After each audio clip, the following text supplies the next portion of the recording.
नमस्कार दोस्तों, जिस तरीके से आपने मेरे चैनल को प्यार दिया है और कुछ लोगों की मांग के हिसाब से जो डिमांड थी, मैं आपके सामने एक एपिसोड लाने जा रहा हूं जिसका टाइटल मैंने रखा है अनटोल्ड स्टोरी, अनकही बातें।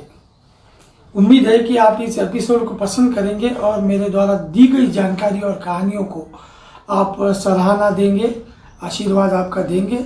मेरे चैनल को इसी प्रकार से आप लाइक करते रहेंगे। तो आज इसका शुभारंभ करते हैं हम भारत के सबसे बड़े बिजनेसमैन, या ये कह लो कि भारत को जिस पे नाज है, ऐसे businessman of course Ratan Tata. बात है 1999 की, जब बहुत सारे बिजनेस को करते हुए रतन टाटा ने ये सोचा कि उन्हें कार सेगमेंट में आना चाहिए, ऑटोमोबाइल में। तो उन्होंने अपनी पहली कार लॉन्च की, टाटा इंडिका। वो दौर मारुति सुजुकी की मारुति 800 का था, तगड़ा कंपटीशन था। और रतन टाटा को ये लगा कि शायद उन्होंने भूल कर दी, उन्हें कार सेगमेंट में नहीं उतरना चाहिए था। तो उन्होंने ये ऐलान किया कि वो अपने कार की कंपनी को बेचना चाहते हैं। बात अमेरिका तक पहुंची। अमेरिका की बहुत ही बड़ी कंपनी फोर्ड कंपनी, नाम आपने सुना है। बड़ी बड़ी एसयूवी और लग्जरी गाड़ियां फोर्ड कंपनी बनाती है। फोर्ड कंपनी ने यह कहा कि ठीक है, हम टाटा कार को खरीदेंगे। रतन टाटा को उन्होंने इनविटेशन दी कि आप आ जाइए, हमारे अमेरिका आ जाइए, यहाँ मीटिंग करते हैं। तो रतन टाटा अपने कुछ साथियों के साथ अमेरिका गए। वहाँ पर मीटिंग हुई। मीटिंग में बहुत सारी बातों के बीच फोर्ड कंपनी ने एक छोटी सी बात कह दी, जो कहीं रतन टाटा को खटक गई, या ये कह दे कि उनके दिल पे चोट कर दी। उन्होंने घुमा फिरा कर साफ तौर पे ऐसा कहने की कोशिश की कि जब कोई चीज़ अगर आपको नहीं आती है तो आपको नहीं करना चाहिए। आप क्या सोच के कार सेगमेंट में आए, क्या सोच के आपने कार को बनाया? जब अगर आपको कार की नॉलेज ही नहीं है तो आपको कार बनानी ही नहीं चाहिए थी।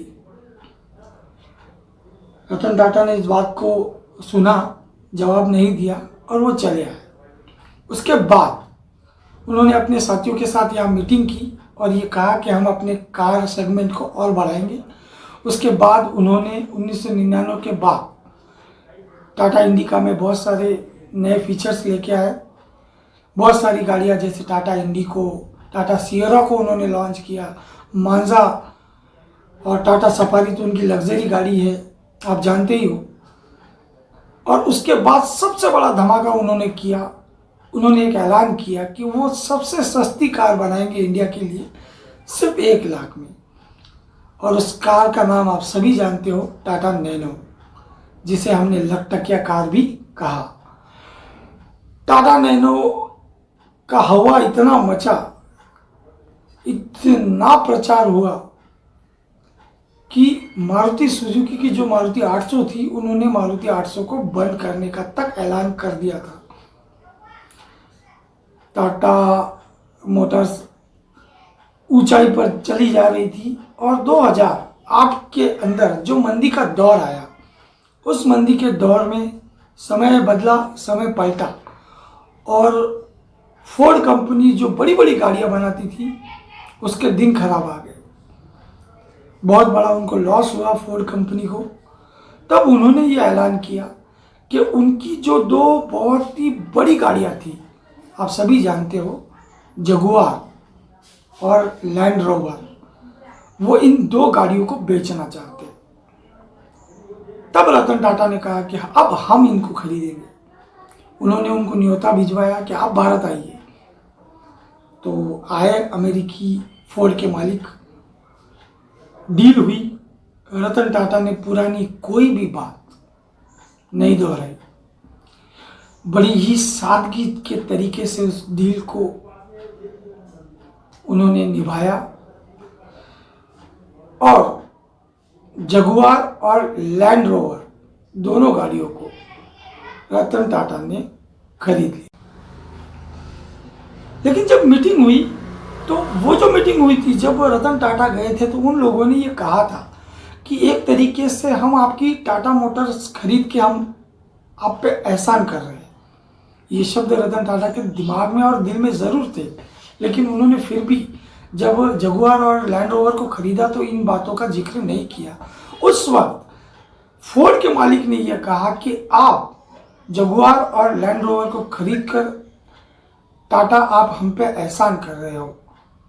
अगर रतन टाटा चाहते तो इन दोनों गाड़ियों का नाम बदल भी सकते थे, लेकिन उन्होंने इन दोनों गाड़ियों के नाम को बिल्कुल भी नहीं बदला।